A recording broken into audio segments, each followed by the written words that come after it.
On le sait, l'Occident n'a plus la puissance et l'influence qu'il a eue pendant une longue période, et symbole de cette perte de vitesse, entre autres, l'Europe, bien sûr, mais aussi les États-Unis.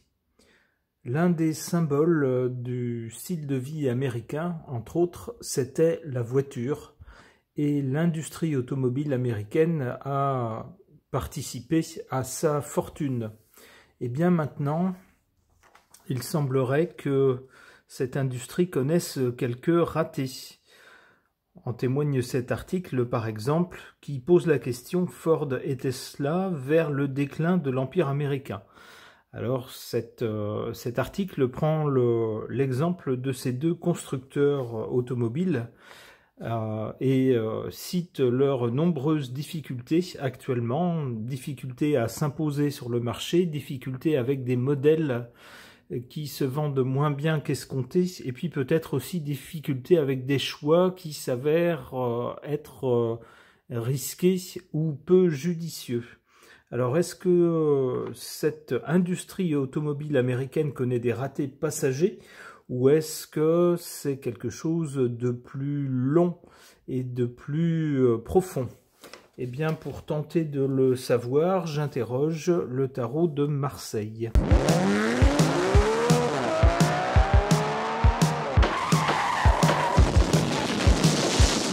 Que nous dit cette suite de cartes? Qu'est-ce qu'elle nous suggère? Ici, du côté du passé, avec le pape, on a un personnage qui s'érige en modèle, qui donne des leçons un peu au monde entier, qui l'écoute. On voit ici des novices qui écoutent celui qui sait, c'est celui qui, semble-t-il, a réussi dans une voie. Et les autres essayent de s'en inspirer en le regardant et en l'écoutant. C'était un peu l'image de l'industrie automobile américaine. Mais ça, c'est du côté du passé.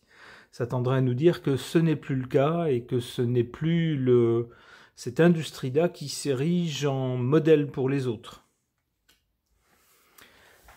C'est ce que nous confirme cette carte pour le présent. Le pendu, hélas, voit les choses, est témoin des choses. Il peut les regarder, mais il n'a pas d'emprise sur les choses. Ça tendrait à nous dire que l'industrie automobile américaine ne peut pas faire grand-chose, en fait, à part suivre la tendance, essayer de suivre le mouvement, suivre la vague, mais elle n'a pas vraiment d'emprise, on pourrait dire, sur les innovations, par exemple, ne lance pas vraiment de choses nouvelles, ne reprend pas la barre, en fait, sur cette industrie. Du côté de l'avenir, avec le monde, deux possibilités d'interpréter cette carte. On verra avec les autres cartes qui vont sortir. Deux possibilités. La première, c'est un succès. Donc à nouveau un succès pour cette industrie, c'est ce qu'on leur souhaite.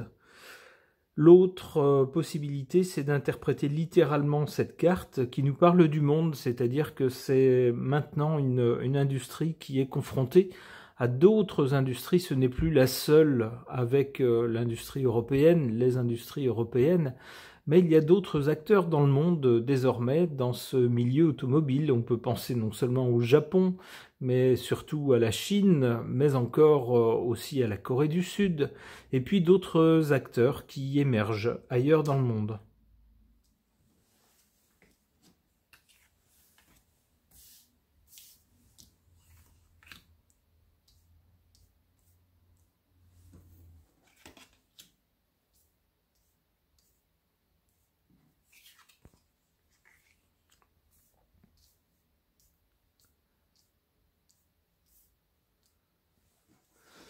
Alors c'est très parlant en carte favorable. Qu'est-ce qui peut jouer en faveur de cette industrie automobile? On a cette carte du soleil qui nous dit d'une part que l'industrie automobile américaine n'est quand même pas disparue, et même loin de là. Ça reste un acteur très important sur ce marché au niveau mondial. Et sa disparition n'est pas pour demain matin. D'autre part, on voit ici une certaine solidarité. On peut penser que les constructeurs américains, s'ils sentent qu'ils sont tous menacés par la concurrence étrangère, pourraient décider de s'unir, par exemple. Et on nous dit que ce serait une bonne chose avec cette carte en position favorable, ça contribuerait à leur force.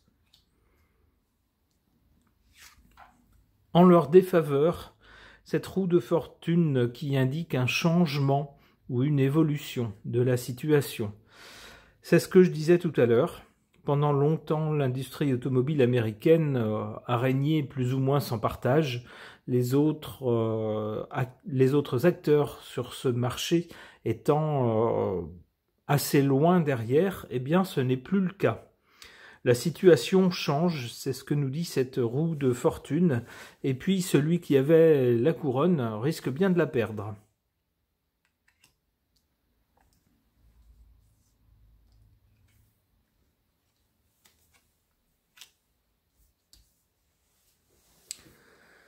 Alors oui, ici, je reviens à mes deux interprétations de tout à l'heure. Alors si on considère que le monde c'est un succès pour cette industrie, ça pourrait être à nouveau un succès dans l'avenir, ce sera dû à des innovations. Avec le battleur, il est question de quelque chose de nouveau, de quelque chose qui ne s'est jamais fait avant. Si on considère que le monde, c'est la concurrence d'autres acteurs qui se trouvent ailleurs dans le monde, alors je pencherais plutôt pour cette interprétation-là, parce qu'on est déjà plus ou moins dans cette réalité-là, avec la Chine entre autres, mais également avec les constructeurs coréens qui font désormais de très bons véhicules. Eh bien, on pourrait voir justement l'émergence avec le battleur. Le battleur, c'est des choses nouvelles, mais également des acteurs jeunes. On pourrait voir justement émerger dans le monde à nouveau d'autres acteurs. Des acteurs qui sont beaucoup plus jeunes, qui ont commencé à exister beaucoup plus récemment que l'industrie américaine, qui a, elle, maintenant une certaine histoire derrière elle. Eh bien, de nouveaux acteurs ici vont émerger.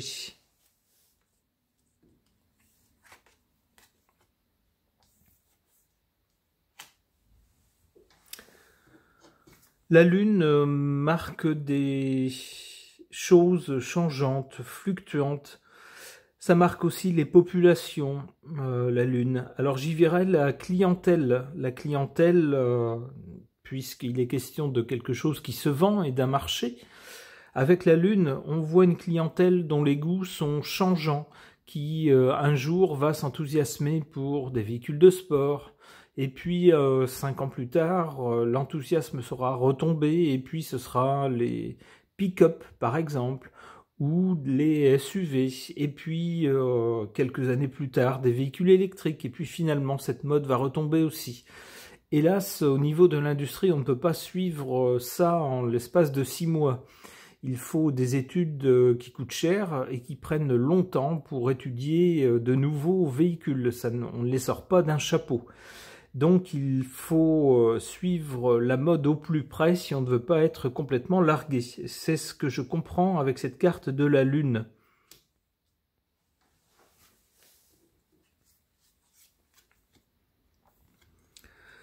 La justice. Alors la justice, ça pourrait être des institutions qui imposeraient de nouvelles normes, par exemple, à l'avenir, et auxquelles cette industrie pourrait s'adapter. Alors peut-être aussi qu'on pourrait y voir au niveau américain des organes du gouvernement qui définiraient un cadre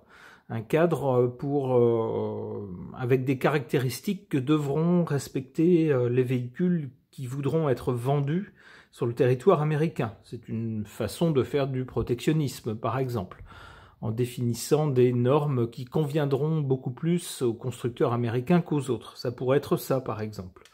Ok.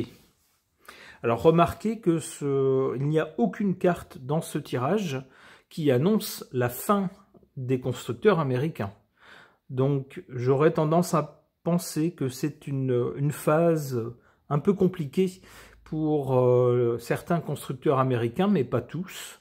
Et puis surtout, il va falloir qu'ils apprennent à se faire à l'idée qu'ils ne sont plus tout seuls en domination très forte sur le marché, ce qui leur permet de faire un peu ce qu'ils veulent, mais que désormais il y a d'autres acteurs qui font des véhicules aussi bons que les leurs, et que il va falloir se faire à cela et à des goûts changeants du marché. Ok. Concernant l'industrie automobile américaine, qui selon certains articles traverserait une mauvaise passe et serait en déclin, symbolisant un déclin de la nation tout entière, j'interroge à ce sujet cet oracle lenormand qui s'appelle Lumière de guérison.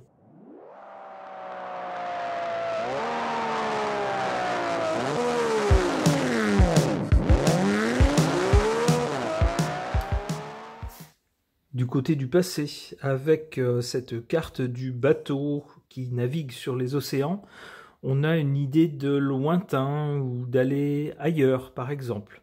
On peut donc y voir la domination de jadis, puisque cette carte est du côté du passé, la domination de jadis, donc de l'industrie automobile américaine sur le monde, sur les autres pays. Ces marques américaines, beaucoup de ces marques américaines se sont exportées avec succès un peu partout dans le monde et créé, on peut dire, une espèce de domination américaine sur ce marché. Mais là encore, cette carte est du côté du passé. Pour le présent, on a cette carte des souris ou des rats qui indique des soucis, quelque chose qui est un peu rongé, quelque chose qui va avec une déception, des mauvaises nouvelles. Alors c'est pas un gros drame, c'est pas quelque chose qui s'arrête, c'est pas une catastrophe, mais ce sont des soucis, un ciel qui s'assombrit. Alors on peut y voir les difficultés actuelles donc de cette industrie. Pour l'avenir, attention, on a cette carte du serpent qui nous parle d'ennemis et d'ennemis dont il faut vraiment se méfier. C'est pas de la petite bière, ce sont des concurrents qui ont plus d'un tour dans leur sac et qui vont nécessiter une réaction. Pas une réaction improvisée, pas quelque chose qu'on va prendre par-dessus la jambe, mais quelque chose de sérieux de la part de l'industrie automobile américaine si elle veut pouvoir tenir tête à ses prétendants.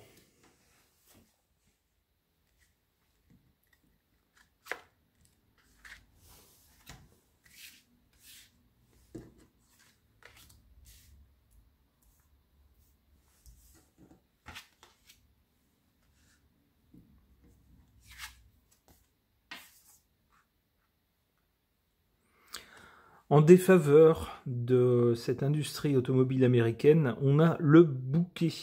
Un bouquet, normalement, c'est une bonne nouvelle. C'est quelque chose qui est presque envoyé du ciel, un cadeau. C'était un peu ce qu'il y avait souvent jusqu'à de récentes décennies, on va dire jusqu'à avant l'an 2000, pour beaucoup de fabricants de voitures américains.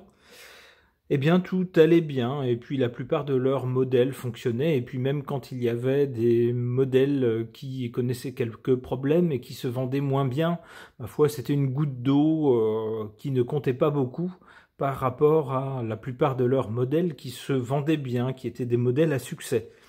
Mais là, actuellement, on voit qu'il n'y a pas de cadeau. Ici, la carte, cette carte du bouquet de la bonne nouvelle est en position négative. Il n'y a pas de bonne nouvelle actuellement. Il n'y a pas de cadeau tombé du ciel.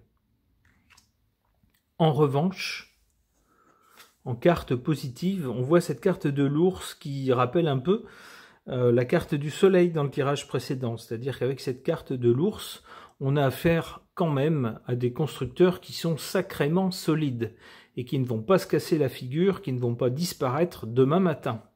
On a affaire, on le voit ici, on voit c'est une force de la nature, donc symboliquement, ce sont des des entreprises géantes, très fortes, et qui ont encore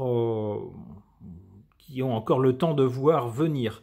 Alors bien sûr, il ne faut pas se reposer sur ses lauriers, surtout quand il y a des difficultés, mais enfin leur fin n'est pas pour demain.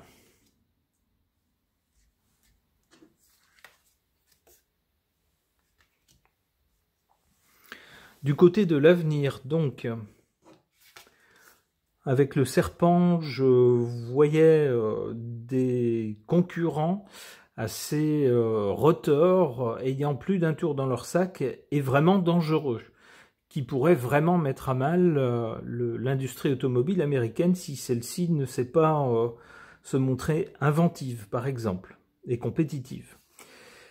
De compétition, il est question ici, surtout d'un point de vue financier, avec cette carte des poissons. Alors, soit que les constructeurs américains vont devoir faire un effort sur les prix de vente de leurs véhicules, ça peut être la première chose. L'autre possibilité d'interprétation de cette carte sera que, à l'avenir, eh bien, ce qui va poser problème, justement, ça va être les finances de ces sociétés. Peut-être que certains de ces constructeurs américains vont se trouver en difficulté financière.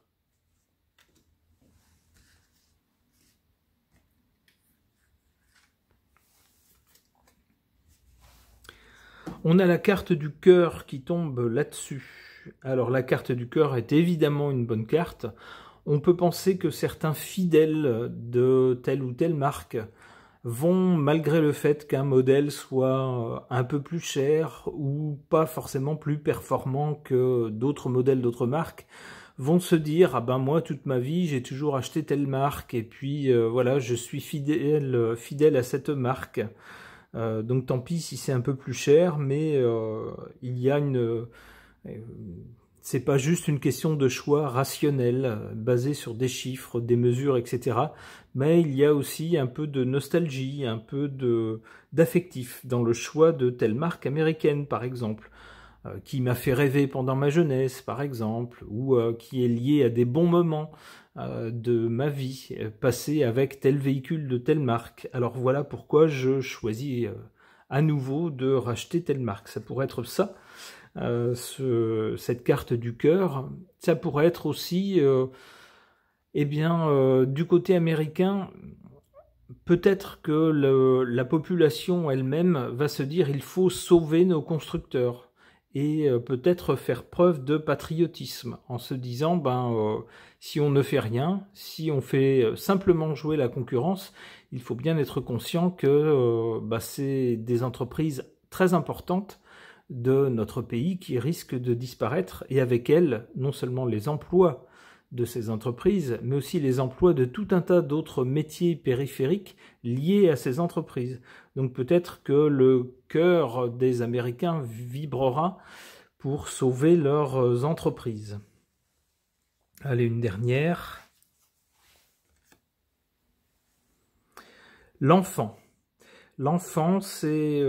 alors, ça peut être lié ici au côté affectif, comme je disais tout à l'heure, peut-être des choses liées à des bons moments passés dans l'enfance, connus avec certains modèles de véhicules de telle marque, qui ferait appel donc à la fibre nostalgique, à la fibre sentimentale, mais je vois plutôt avec l'enfant un renouveau, quelque chose qui renaît, qui repart à nouveau, sur de nouvelles bases, quelque chose de nouveau pour ces constructeurs.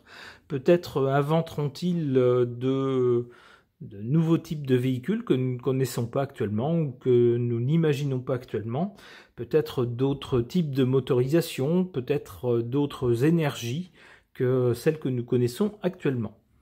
Eh bien, on ne peut que leur souhaiter justement un avenir meilleur que les difficultés qu'ils connaissent actuellement. Ce tirage est maintenant terminé. Merci de l'avoir suivi.